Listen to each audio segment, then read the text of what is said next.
Hello बच्चों, let's read this question.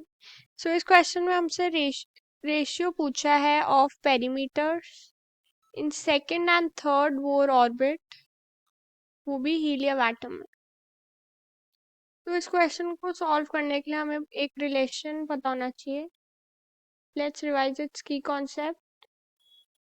तो की कॉन्सेप्ट ये है कि हमें ये रिलेशन पता होना चाहिए that radius in any Bohr orbit is equal to this. इसका रिलेशन ये होता है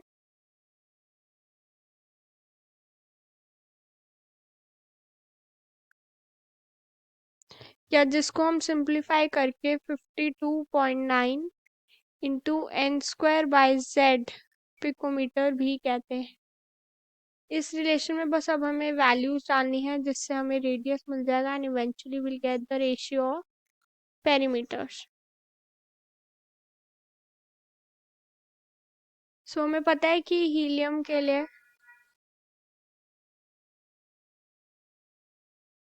जेड की वैल्यू क्या होती है 2।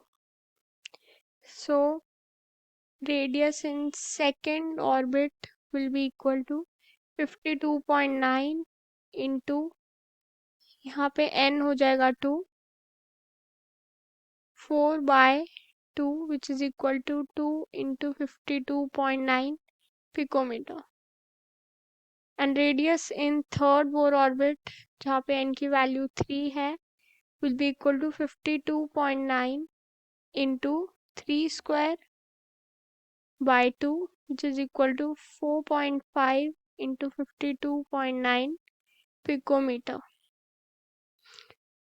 सो रेशियो ऑफ पेरीमीटर्स निकालने हैं। लेट्स से कि पहले रेशियो ऑफ पेरीमीटर्स निकाल लेते हैं। So perimeter in second upon perimeter in third will be 2πr2 by 2πr3 which will be equal to 2 into 52.9 upon 4.5 into 52.9 जिससे हमें आंसर क्या मिलेगा 4/9 दैट इज इक्वल टू 4/9 जो देखते हैं किस ऑप्शन में, option number C. So answer is option number C 4/9 जो हमने बहुत ही सिंपल रिलेशन से कैलकुलेट किया है।